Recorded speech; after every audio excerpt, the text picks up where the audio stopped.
What's going on, ladies and gentlemen? Welcome back to the channel, but if you're new, also welcome. I got a brand new bike in today's review. We're gonna go over this thing, we're gonna take it out for a ride, we're gonna do everything, and I'll come back here for my final conclusion to tell you guys if this bike is worth it or not. But before we do that, let's go over some of the specs real quick and give you an idea what this bike is. So this is the Luckeep X1. I just got done reviewing the X2 that's sitting right here, but this is more of a commuter bike, and it's actually a little bit more expensive, coming in at $15.99. This one's coming in at $11.99.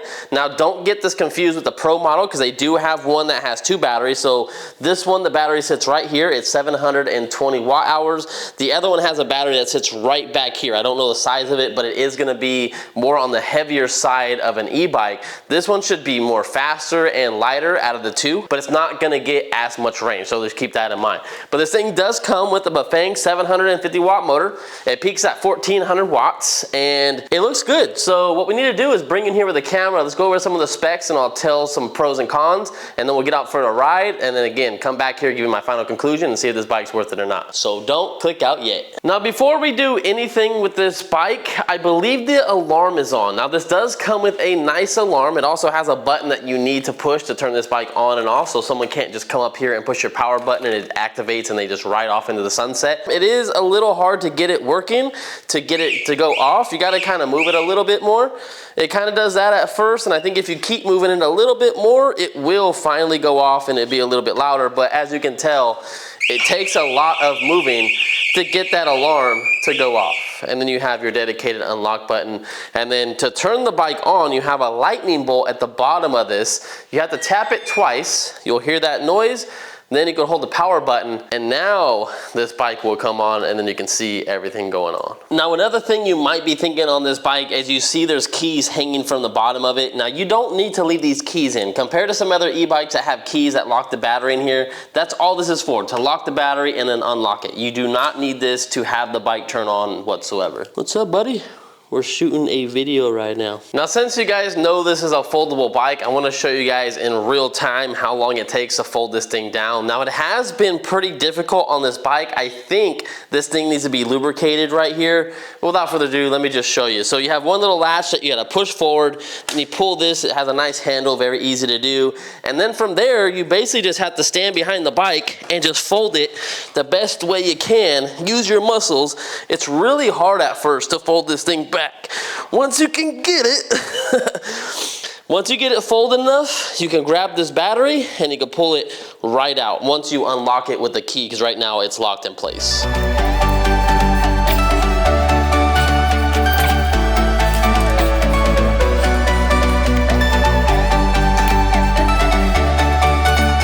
So here's your battery after you take it off. Pretty small, very compact. This is the battery information if you want to know that and screenshot it. This is the other side of the battery connector. And on the opposite side is where you have your charging port, just in case you want to take this off of your bike and charge it inside your house. Now here's how the entire bike looks folded down. Looking on the inside where your battery sits and the connector, you can see the keys right there. I needed those to take the battery out.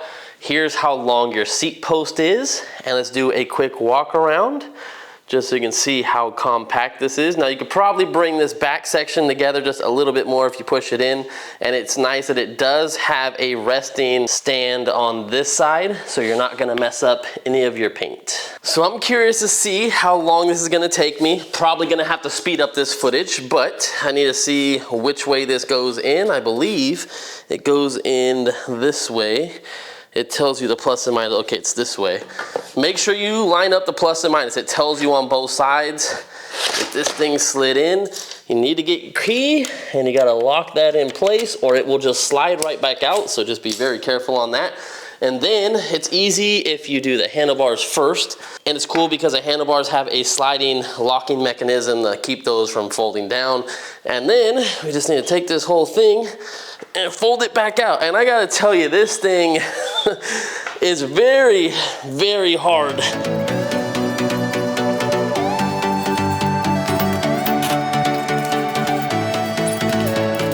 Hey, how I got it. I didn't kick the bike at all, I promise. Now the next thing I think I should show you guys is how I look sitting on the bike. Now you do have some options. This bike does accommodate someone from 6'4" down to 5'4", and it supports someone 330 pounds.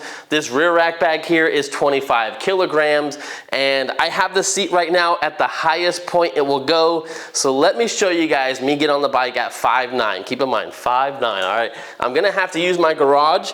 Also, keep in mind that the handlebars do rise up a lot more than this. This is not at the highest spot, but this feels pretty good actually. If you can get on the bike like this, so I can see a 6-foot person riding this. And again, you can raise these pretty high. That is at the highest spot right now, and that actually feels pretty comfortable if you were a tall rider. Now, let's say I'm a shorter rider though, because most people are short and they're about 5'5", and people are looking for bikes that they can ride and get on, because everything is really made for people that are like 5'7" or 5'8" and above, and I understand that. So I put the handlebars as low as they would go, and I'm gonna put the seat all the way as low as it goes. Looks really, really low, to be straight up honest with you. I don't even know if I would ride it with this low. Again, not a step-through design, so you do have to put your foot over, and if you do have some cargo back here, it might be a little rough. I mean, you could try to put your foot over here, but yeah, not too bad. I am 5'9" again, and I have my knees bent. I mean, it feels perfectly fine at this height. I might bump it up just a little bit for me. So I can see this bike fitting someone that's 5'4" and up. So now what I want to do is show you guys a walk around of this bike. It's something I used to do on my channel a long time ago, and I just kind of stopped doing it, and I did short little clips of all the components. But hey, let's bring this back, all right? OG video here. So obviously you can see our rear rack back here. It is bolted on with 4 bolts. You got 2 on this side. Looks like you got 2 on that side. And again, it tells you the max load right there. You do get a brake light in the back. You do get a license plate bracket. Some things that I noticed is that these fenders, they're bolted with 1 bolt right there. Make sure that is tight, because something I noticed is that this thing is probably gonna make some noise while going off-road. And I try to align it the best I could, and when I push it to the middle, it's crooked. And then when I tried to get it like straight over the tire, it just slanted. So this thing, I probably has to come off, and I need to bend it and warp it to where I need it to be, because I think it just came bent from the shipping box. That's what I'm assuming. The tires, nothing special. They can get a flat pretty easy. I don't think they have slime in them or any protection, so just be careful on that. They do feel really thin, but they should handle and make this bike feel very comfortable. And here is that Bafang motor right there. You got a Shimano, what is that? Looks like a 7-speed in there. You got your derailleur guard. Yeah, it's a 7-speed. I can see the letters right in there, if you guys can see that. There we go. The chainring up front looks pretty big. You got your standard traditional pedals. Most of your cables kind of run on the outside of the bike. They don't run inside the tubing, which have been nice, clean, you know, like, but this one doesn't. You can see they all kind of go to the front. I would have loved to see if they would have fit them somewhere in the body just to kind of hide them. And then if I come up here to the front, I can show you guys some of the loose cables that are up here. Now, I feel like this headlight cable is very long, so something I would probably do is cut the zip tie and fold this in here. You know, have a little bit of slack, but that's just way too much. And I would probably just zip tie it like that and put this back over it. Also, this is your brake line right here. We do get hydraulic brakes, and it's from the company. They look very, very nice. But this brake cable is twisted and very long. I don't know why this cable is that long. It could be for folding the bike in half as well, so just keep that in mind. But it is a lot of extra slack on these cable. That's all I'm noticing. So you could tell by looking at this bike, if I stand back from it, we only have suspension in the front of it. And it looks like basic suspension, nothing crazy, but we do get a preload adjustment right here on the left-hand side, and we do get an adjustable lockout on this side. Actually, it's just an on and off. So you either lock it or you don't. So you don't have any adjustability like in the middle, clicks or anything like that. And then here is the headlight. I'll turn off the lights in a second. I'll show you guys how that looks along with the brake light. And here is your front wheel, and you can see the name brand of those tires. It's a fat tire. And going back to those fenders real quick, the front one is exactly like the back one. So I have a feeling like when you go off-road, I try to bend this up as much as possible just so when I go off-road, it's not going to hit the tire. This one seems perfectly fine. I really think we're gonna have an issue with this one making some noise. And here's a closer look at your seat, and underneath it, there is no springs, so it's just a solid seat. It does feel pretty nice and comfortable. comfortable, but we'll see how it is on, you know, a couple miles of riding out there. And overall, the bike isn't too bad. I mean, the grips are cheap. This is kind of cheap, but we do get turn signals, which is super nice. We're gonna turn this bike on real quick and I'll show you. I already double tapped the button on the remote, just so you guys know. This is not gonna come on unless you just left it unlocked when you get to a store, then you don't wanna do that, all right? But it does come with a nice phone mount. I'm probably not gonna use that. I trust my own phone mounts. Now let's show you this button layout over here next to the phone mount. And if you hold the plus button, you're gonna notice that the screen dims down and it shows the headlight icon. Now, this normally would turn the headlight on most bikes, but this is a cool feature because let's say you're out riding and you don't want it to be so bright, but you don't also wanna go into the customization, the settings or anything like that, where you gotta hold these two buttons and you gotta go through all this stuff and change stuff. You can just do it on the fly like that, which is super cool. But if you, however, wanted to do it that way, you come over here and you can do auto. You can do 1, 2, 3, 4, and 5. And you can have it as bright as you want. Now the button underneath the plus button is normally a walk mode if you hold it, and there you go, and the bike will take off. So you do have to have it in any one of these modes, 1 through 5 for it to do it. If you do have it in, which I believe is gonna stand for neutral, that basically means there is no electrical assistance whatsoever. So right now that it's in, and if I come over here and hold the negative button, it will not activate any electrical assistance. So if you need to go up and down, you can do it. I notice you can move the up button pretty fast, but if you smash the down button, you'll notice that it's not changing on the screen. So you gotta kind of be a little slow with the down button. I am loving the dedicated headlight button right there. I love the dedicated turn signal right here. The horn doesn't sound that good. It's coming from that headlight right down there, so not the best. And over here you do have your Shimano 7-speed shifter. It's a half twist throttle, and then your same little palm grip right here. Now moving to the front of the bike, you can see our brake levers. I did mention this was a hydraulic brake system, and it does have their name brand on the brakes. Now you do have some fine adjustments that you can use with that little thumb screw right there, which makes it super nice and easy. And the brakes felt very good in the hands. I also like the cable management up top. The cable management is just a little bad on the bottom, but it's looking fantastic in this area. Now with all my lights off, it's very, very dark in my garage right now. So let's use our dedicated headlight button. And the headlight doesn't look too bad. It looks a little crooked. So there we go, it's straightened out a little bit. That's a nice, easy adjustment to do right there. It's not too far on the bike if you need to adjust it on the fly when riding. But yeah, it doesn't look that bad. I'm really curious to see how it's gonna look at night, but it's looking pretty positive right now. And here is how the rear brake light looks. Now, it does look like it has some LEDs right on this like top corner right here that are kind of facing out. That looks very bright.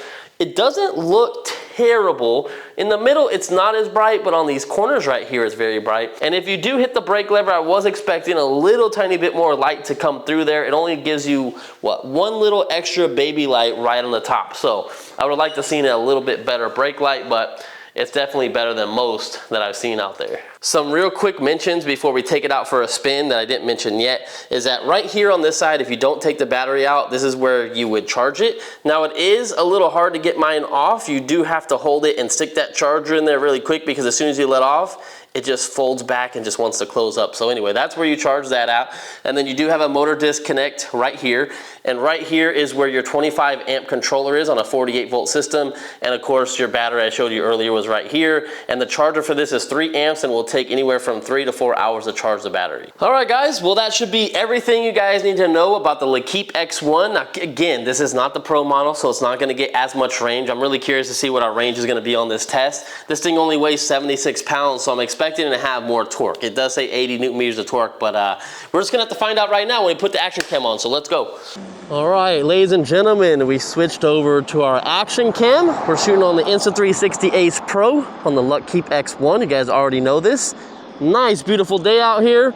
We're gonna take it up and down some modes real quick. What I wanna do first is I'm gonna drop it down, and you gotta wait for these buttons to go.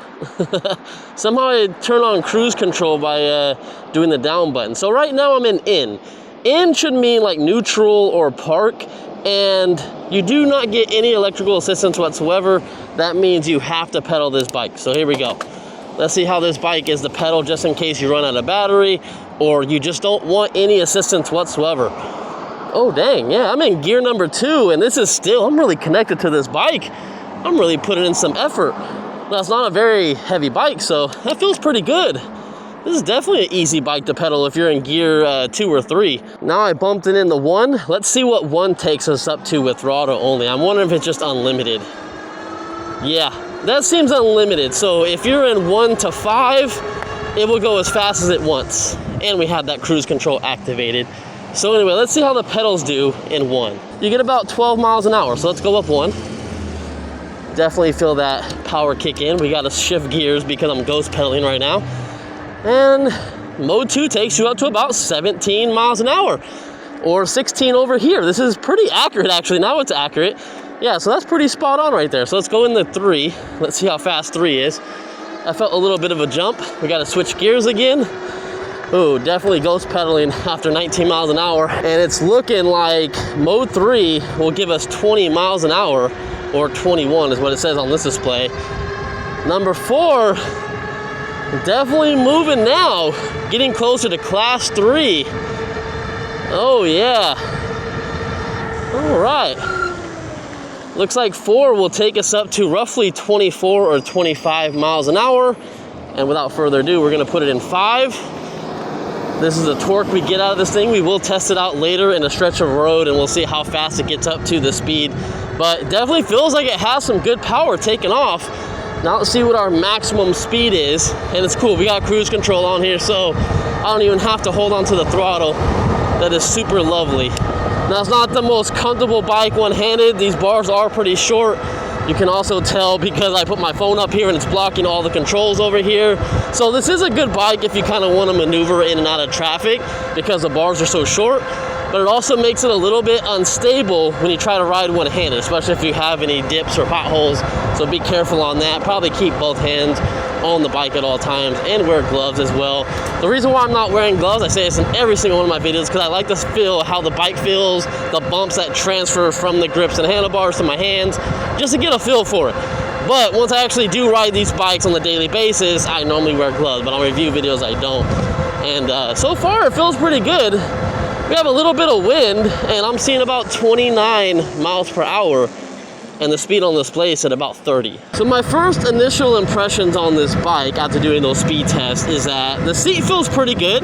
It doesn't feel as soft as I thought it was gonna feel, but it's not that bad. I feel like the angle of the seat needs to be adjusted because right now it's sitting like this and I feel like I'm leaning over the bike just a little bit like that. So I'm really trying to fit my butt on the seat, but I also feel like I'm sitting too far on the edge in the back and my butt's kind of hanging off of it.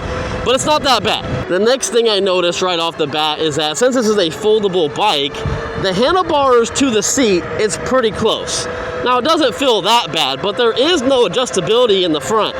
All you can do is raise the handlebars up and down, and then you can move the handlebars like this, but they don't move farther away from you or closer to you. So just keep that in mind that this is a fixed position. And we're hitting 30. All right, you guys know what time it is. We're in our designated speed test. If you guys are new to the channel, I like to see what these bikes will reach in this stretch of road right here. If it's over 27 miles an hour, it's on the faster side of e-bikes. If it's under 27 miles an hour, it's on the slower end of e-bikes. We're gonna use throttle only and then come back and use the pedals only. So here we go. Throttle only, 1, 2, 3. Nice start. Wow. Really surprised. No hesitation. Instant power.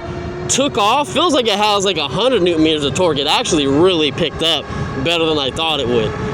But however, after 20 miles an hour, it doesn't really keep going. So we would have hit roughly probably 27, maybe somewhere around there. I'm not sure, but we did hit 26 for sure. But I wanted to give myself some time to brake because there was a car right there. So I'm gonna say this is about the average e-bike speed right here. Now let's do the pedals. 1, 2, 3. Oh, all right, a little bit of a lag. Let's go through these gears as well. Still very powerful. No torque sensor here, it's a cadence sensor, so you just barely have to move the pedals. But there we go, about 27-ish, yeah, 27. Not too shabby. Now I can see that our battery percentage is going down very quickly, but I like the fact that that's probably accurate compared to most bikes out there that don't really tell you exactly where it's at. We started at 100% and I'm down to 82% and I've only done 3 miles. So keep in mind, this is a very small battery and I'm curious to see as we keep riding it and get to like maybe 50% battery or something like that, how fast are we really gonna be going at that point? Next test we need to do is the uphill test. Let's see how this thing does. We're gonna use throttle only, and then we'll use the pedal. So here we go, 1, 2, 3. Dang, this thing has some power. Oh yeah. That definitely has some power. Compared to what you're paying for this bike and what you're getting and how lightweight it is, that's actually really good power right there. Now, obviously, is it the most torquiest e-bike? No, but it's not a $3,000 e-bike, so that's pretty good. Now, we're gonna do that same test with the pedals. Here we go, 1, 2, 3. Little lag to start. And took the same line, and yep, perfect. No issues whatsoever. Definitely liking the power on this one. Compared to the X2 that I just reviewed last week, this one definitely feels more powerful. And it does say our peak power is 200 watts more than the X2. But the thing is, a lot of people might like a commuter style e-bike, taller tires. This one's more of a lower bike, fat tires, very wide. So you gotta pick and choose what you like, but so far, I'm definitely liking this one more. Let's see how it is off-roading. It's not too bad. Tires are holding on decently well. The only thing I'm noticing, I'm getting some flapping noises from the fenders. I'm kind of surprised on why they use the fenders that they use on this bike, because they don't have another connection on connecting it to like the front fork. Like, they have the bolts there. That's a pretty big pothole right there. They have the bolt holes to make a fender that attaches to the front fork. And that would have made it, so see, you could do it right here. That would have made it so these would have stayed firm, because this thing is just flapping around. Like, this one's actually not making too much noise because you have a lot of room. This one in the back, however, just keeps moving side to side. And if you really hit something, it's hitting the top, and if it moves side to side, and I tightened this thing many times, this thing's just making a ton of noise back here. So it's kind of irritating that it's doing that, but it's not like it's hurting the performance of the bike. It's just one little irritating thing, you know?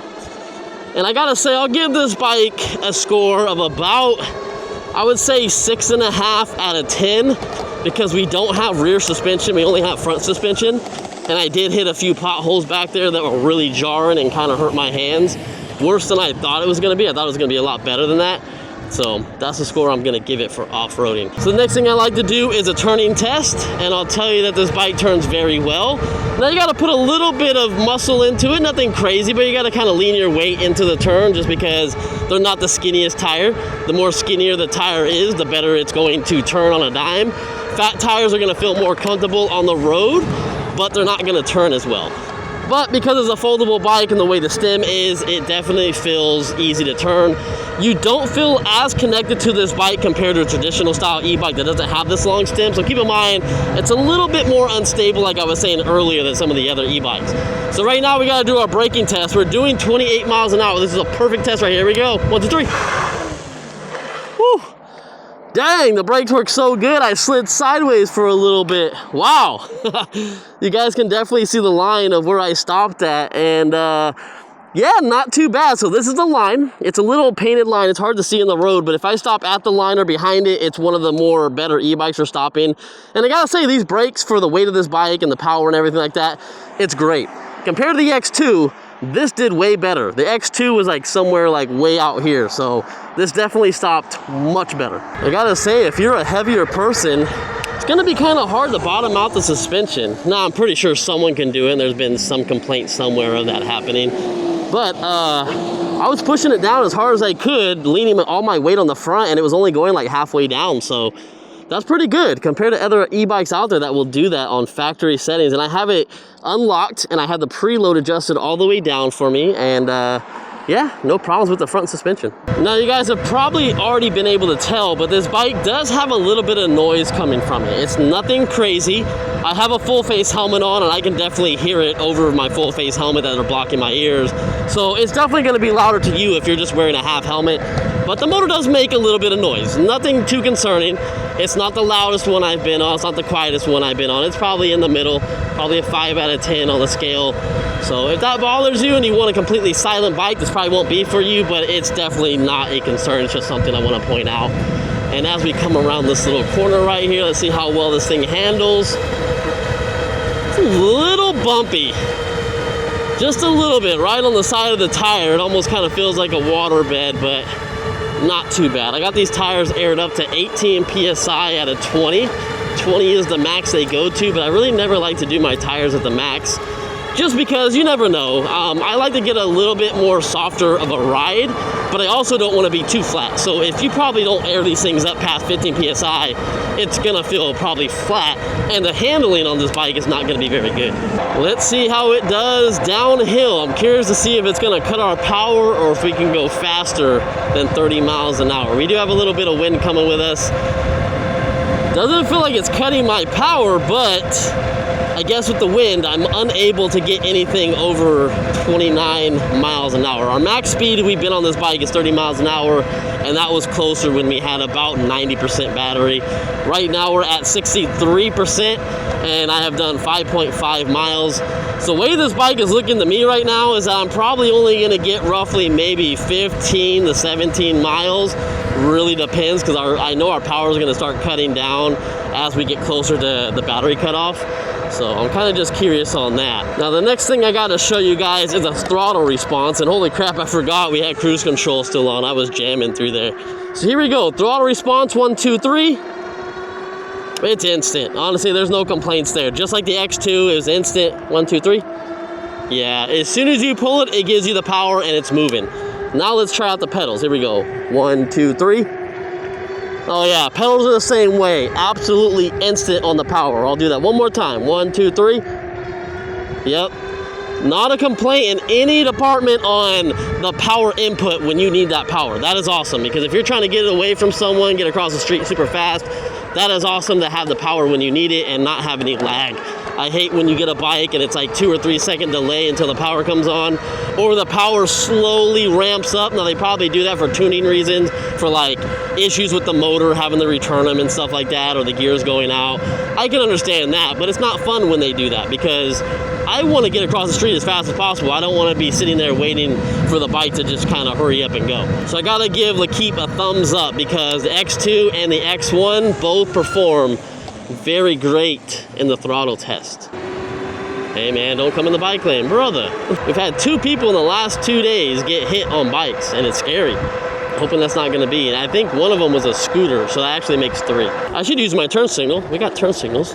I don't know if people can see them behind me during the day, but yeah, I'll have to do a separate video for you guys so I can show you guys the turn signals and the lighting and all that kind of stuff. So stick around for the second video, but we're not done with this one yet. Now here's something I would like for you guys to do for me as I'm doing this video review is MrCentralDriver, great YouTube channel. You should go over there and think about subscribing and liking his videos. I'd really appreciate it, because he's a very good YouTuber and gives you the cold, honest facts about these bikes. The X2, I did not like, and I made that clear that I wasn't a big fan of the X2. The X1, on the other hand, this thing is performing pretty well, especially for the price of $11.99. I'm really liking this thing. Now, I'm not gonna say it's the best bike I've ever been on, because I've been on probably over 60 e-bikes, but it's performing to its price point. I really think they did a good job on this thing. The only thing they sucked on was the fenders. The fenders was a bad idea. I think so far that's gonna be my biggest complaint of this bike. And I guess the fact that it's not a long range e-bike, but then again, that's not what they're going for on this bike. It really has good power to weight ratio. And yeah, we're down to 50% after 7.2 miles, which is obviously not the best, right? So now I'm looking at it and I'm thinking I'm probably gonna get about maybe 14 to 15 miles the way I'm riding. Now again, if you guys want to get 60 miles out of this bike like they say on their website, then yeah, you're going to be in probably pedal assist 1, and you're going to actually be pedaling this bike, and you're going to have to be weighing like probably 120 pounds. I'm just throwing that out there. They do high numbers. All e-bike companies do this, but realistically, this is not a big battery. It's 15 amp hours. You're not going too far. Now the cool thing is once you do put some lubrication on that little clasp right here that folds in half so it opens a lot easier, you can easily carry an extra battery with you in your backpack. These batteries are super light. It actually felt like it weighed under 5 pounds. It really didn't weigh anything. So if you wanted to have an extra battery, woo! Remember, like I told you guys, keep both hands on the bike. Yeah, you can always have an extra battery on you if you want, or you can get the bigger model of this, which is a Pro one, and it will come with an extra battery in the back. But the thing is, with that one, it's not going to be as fast as this one because it has extra weight, but it will have the range. So you got to pick and choose what you want. And that one's also gonna start a little bit more because you have the extra battery. So you gotta pick and choose what you want, but I'm liking this one so far, especially if you're just going back and forth to work or going to your friend's house, maybe to the grocery store real quick around your house to grab something, or you just wanna ride around campus or something, or maybe you're just going on a random trip somewhere and you just want a bike to kind of ride around like where you're staying at or by the beach. That'd be a cool idea. I'm still surprised that we're down past 50%. We're pushing 40% right now, and I'm still able to do about 28 miles per hour. That's pretty impressive, I gotta say. So if you guys are looking for a straight class 3 e-bike, this is pretty nice. Now, there is something that I noticed that they say you can contact them and get this bike up to 32 miles an hour. I looked around, they're on a holiday vacation right now, so I can't message them because I haven't heard back from them for a few days, so I figured I might as well get this video done and recorded. But there's a way to make this bike go a little tiny bit faster, which will push it past a class 3 e-bike. And I mean, hey, I'm all for it, right? But I don't know how to do that. I went into some of the settings. I also downloaded the app, which is pretty cool. The app basically has, you can do mapping, so it can get basically your location on where you're riding at and kind of track that. And that's also a way of tracking the bike as well if you have the app. And then there's some other stuff that you can do on the app. And basically, it's funny. It has a headlight button, which you think you can turn the headlight on. Remember when I showed you guys earlier how if you hold the button for the headlight, it will have the headlight icon up here and this will dim down, but it actually doesn't turn on the headlight because you have a dedicated headlight button right here. So I thought that was kind of funny in the app that the app doesn't really turn on the headlight. It's just a dimmer for the display. But it does have some features in there that is super nice to use. Basically everything you can do on this bike, you can do in the app. And if you want to have the app cool, you do have to sign up. You do have to make a username and password, and you have to verify it with your email. So you do have to give them some of your information, then sign up on the app. But yeah, not too bad. I just wanted to do it to see if I can change this thing to 32 miles an hour by myself, but I didn't see anything on there. One thing I haven't tried out yet is the horn out in the real world, and I'm curious to see how loud it is. Oh yeah, no. I can barely hear that, honestly, myself. I got a full face helmet on, but yeah, I really can't hear that horn. Unfortunate. So a quick update before I go to my house is that I have done 9.5 miles and I am sitting at 35%. So that means probably roughly 10, maybe 10.5 miles, I'm gonna be down to 30% battery life. Let's do this test real quick, and I do this on all my videos, is I like to turn the bike off. It actually went up to 36% because we weren't on the throttle. I wanna turn it back on, and I wanna see if there's a discrepancy of the battery. So no, 37%. And that makes sense because we're not on the throttle, and that was probably going off the voltage sag. So yeah, no discrepancies there compared to other companies out there on the market, so that's good to see. All right, guys, so here we are on our final conclusion of this bike. Thanks for sticking around to the end. And I gotta say, overall, I'm gonna give this bike probably a 7 out of 10 because there are some other e-bikes out there that are slightly cheaper that are kind of similar to this. But I gotta say, this is a pretty quick bike for what it is. I felt like the torque was there, the power was there for the weight, and the tires are fine. You might get a flat on them because they're not the thickest tire out there, but just make sure to have an extra tube on you or something like that, or maybe throw some slime in there. The Bafang mag wheels are great. The Bafang rear motor definitely has some good power. 25 amp controller right in here. The only thing that's kind of bad on this bike is obviously the battery, you know, sitting right here. It's only 15 amp hours, 720 watt hours. So you're not getting a whole lot of battery out of this bike, but obviously you're gonna know that when buying it. The grips are okay, nothing crazy. I do like that you have cruise control on here because the throttle right here is a half twist throttle and it kind of raises up a little bit, and it will probably hurt your hand over time while holding it. So it's nice to have cruise control on there so you give your hand a break and kind of just hold on to the bike, especially if you have really like bumpy roads. The brakes felt fantastic for this bike. The cable management up here is pretty good. Down here, it's a little tiny loose. I feel like they could have made the headlight wire a little bit shorter, but again, maybe you can kind of take the zip tie off, hide it in this wire loom, and then tuck it away and you won't see that anymore. The pedals were fine, standard pedals.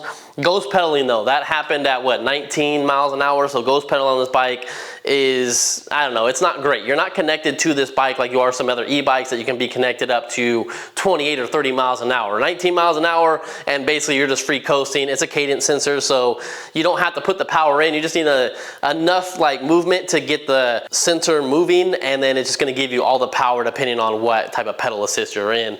The biggest complaint I don't like about this bike though is the fenders. I feel like these are really cheap. I feel like they should have went with an actual fender that maybe even came up to here and went to the back and also had the rails that will connect to the forks, so you won't have that issue of it flapping around, especially the back. The front one's actually not that bad. The back one is absolutely horrible. Not a big fan of that, and since I wouldn't probably be carrying cargo anyway, I might just take this whole thing off. But if you do take this off, then your brake light is attached to it, so you'd have to figure out where to put your brake light.